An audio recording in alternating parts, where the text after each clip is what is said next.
Salut les petits clous, c'est Marc Toquet, votre animateur pour ce top 50 spécial générique. Notre équipe de une personne a travaillé dur sur cette émission pour essayer de classer les différents génériques de nos séries et dessins animés préférés entre 1975 et 1995. Alors c'était un peu compliqué, l'équipe a dû croiser plusieurs données de différents sites et a complété par des informations piochées ici et là pour essayer de créer ce top des plus gros succès. Elle a retenu les titres ayant dépassé les 100 000 ventes sur une année civile et qui se sont inscrits dans le top 100 de l'année.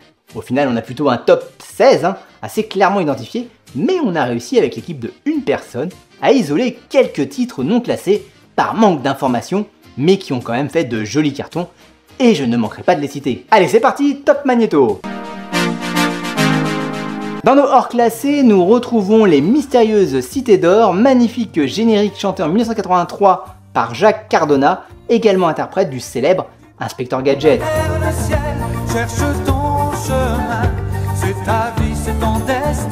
Dans un domaine complètement différent, on peut également mentionner deux génériques qui ont marqué les esprits par leur qualité et leur relatif succès.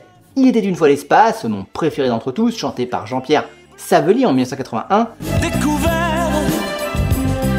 Un grand livre ouvert et la terre.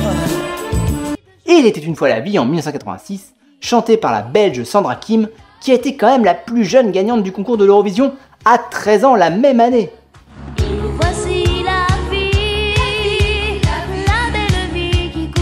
À la même époque, n'oublions pas de mentionner l'excellent générique d'Astro le petit robot chanté par Franck Olivier et qui s'était même classé dans le top 50 présenté par mon jumeau maléfique. C'est Astro le petit robot. Enfin, les années Club Do ont également eu le droit à leur succès au classement des charts, mais sans retrouver de chiffres précis. On a évidemment la chanson des chevaliers, le deuxième générique de Senseiya, chanté par Bernard Minet en 1989. En avant, chevalier. Et puis enfin, un succès inattendu, sans doute le plus récent de notre liste, le Collège des cœurs brisés, sorti en 1992, son succès étant sans doute lié au fait que c'est l'un des rares génériques chantés par Dorothée. Collège des cœurs brisés. C'était le classement des pas classés qui ont leur place dans le top, que de souvenirs quand même mes petits clous, et je vous propose maintenant de rentrer dans notre top 16. Alors, on ne parle ici que des génériques et non pas des chansons en lien avec les dessins animés, sinon on aurait pu intégrer la chanson de Nono, de Lionel Leroy ou encore le bisou des bisounours. Allez, on perd plus un instant et on démarre tout de suite notre top 16.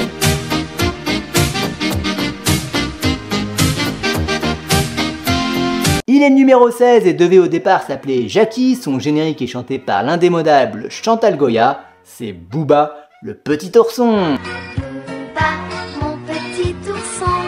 Sorti en 1981 et plus de 100 000 disques vendus. À la 15e place, on retrouve Candy et son premier générique chanté par Dominique Poulain. Sorti en 1979, c'est l'un des premiers succès de générique de dessins animés japonais. De Candy, comme dans tous les pays. Juste après, on retrouve deux célèbres chansons qui ont dépassé les 200 000 exemplaires. À la 14e position, une chanson chantée par les Ministars, groupe d'enfants célèbres des années 80, qui interprète l'excellent générique du dessin animé des Mondes Engloutis. En 1985, une vraie réussite. Toi, enfant de la terre, écoute-moi. Toutes les strates et les mondes engloutis. Puis, première apparition dans notre top de Bernard Minet avec le générique de Bioman de Maskman, intitulé Dis-moi Bioman à la 13e place. Bioman, pourquoi dans tout l'univers les forces du mal veulent s'emparer de la terre? Parce que petite fille, la terre est trop jolie. Elle fait partie de ces pionniers du dessin animé japonais qui ont cartonné en France, Maya, l'abeille, avec son générique chanté par Nadine Delanoë, qui était également la voix de Maya dans les dessins animés.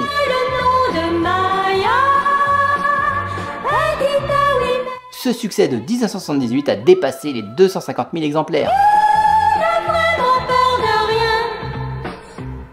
Mais Maya n'est pas la seule à avoir dépassé ce nombre. 3 autres génériques peuvent s'en vanter. Ainsi, en 11e position, on retrouve le shérif de l'espace, Ixor, avec ce générique d'anthologie, interprété par Jean-Pierre Savelli. Ixor, le shérif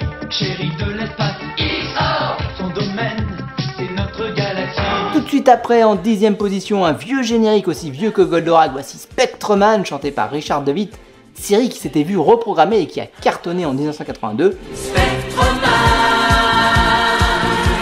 sans peur, il trace. Elle se classe au 9e rang de notre top, c'est la petite Heidi, générique de 1981, chantée par Daniel Licari qui doublait Catherine Deneuve au chant dans le film Les Parapluies de Cherbourg. Après la montagne, on reste dans le froid avec cette fois-ci la banquise et le phoque le plus célèbre au monde, Bibi Phoque, chanté par celle qui avait un nom prédestiné pour interpréter les génériques de Mammifères marins, l'incroyable et intemporelle Marie Dauphin. Plus de 300 000 exemplaires vendus en 1985, il est 8e de notre classement. Dans l'Antarctique, t'es droit des folles. 3 ans plus tard, on retrouve à la 7e place encore Bernard Minet, cette fois-ci avec plus de 300 000 exemplaires vendus, également pour sa chanson la plus iconique, Bioman premier du nom, un hit assurément qui est monté à la 9e place du top 50 de Mon Jumeau Maléfique.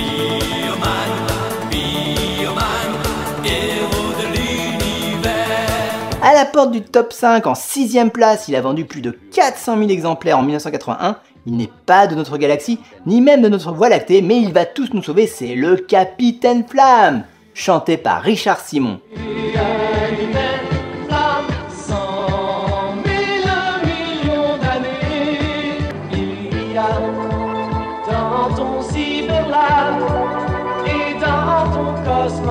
Alors les petits clous, ça vous a plu? De belles chansons, n'est-ce pas, qui résonnent encore dans nos cœurs d'enfants, hein? Alors je vous propose maintenant d'enchaîner avec les plus gros succès de notre enfance, ça devient sérieux, c'est le top 5 et on démarre tout de suite avec un autre héros de l'espace. En 1980, 590 000 exemplaires vendus, c'est encore Jean-Pierre Savelli qui interprète ce héros born, je veux bien sûr parler d'Albator.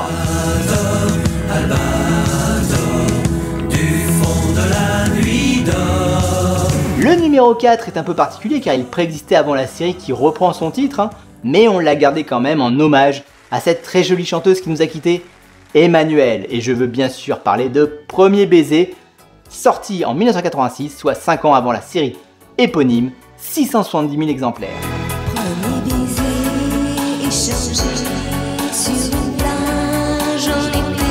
En 1983, Dorothée s'inscrit dans l'histoire des top génériques avec sa célèbre interprétation des petits êtres bleus hauts comme 3 pommes. Nous sommes les petits faux. Vous avez dit les schtroumpfs? Ces petits êtres bleus qui sont toujours... Plus de 950 000 exemplaires vendus qui lui ont permis d'atteindre la première place du top 50 à une époque. Hein. Très loin dans la forêt, au-delà des baisers, des marais. Que de beau monde les petits clous, n'est-ce pas? Et pour les 2 dernières places, on a 2 figures emblématiques des génériques des années 80, double disque d'or. Ils auraient pu prétendre même au disque de platine qui n'existait pas encore à l'époque. En 2e position, lui aussi traverse l'espace, mais aussi le temps. Il a un prénom de héros grec, mais aussi de berger allemand. C'est Ulysse et son formidable générique de 1981, interprété par feu Lionel Leroy. Plus de 1 100 000 exemplaires. Ulysse, Ulysse, au milieu de la galaxie. Ulysse, guidé par la belle vérité. Et enfin, pour la première place de notre top, il est inoubliable, il est inégalable, il est formidable. Il arrive du fond des temps, c'est le premier et le plus puissant des robots. Il a bouleversé le paysage audiovisuel français. Je veux bien sûr parler de Goldorak et de son générique le plus célèbre, mais pas forcément le plus apprécié, celui de Noam Goldorak le Grand, sorti en 1979, qui détient le record de vente de singles pour un générique avec 1 350 000 exemplaires. Il jaillit du fond de la mer, il bondit jusqu'à Jupiter.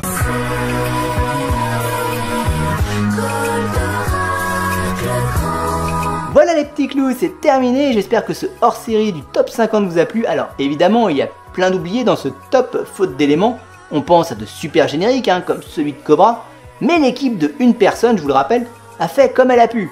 Si vous avez des sources officielles pour compléter ou contre-argumenter, vous pouvez le mettre dans les commentaires, mais ce n'est pas la peine de nous sortir une page Wikipédia, nous ici on fonctionne encore au Minitel.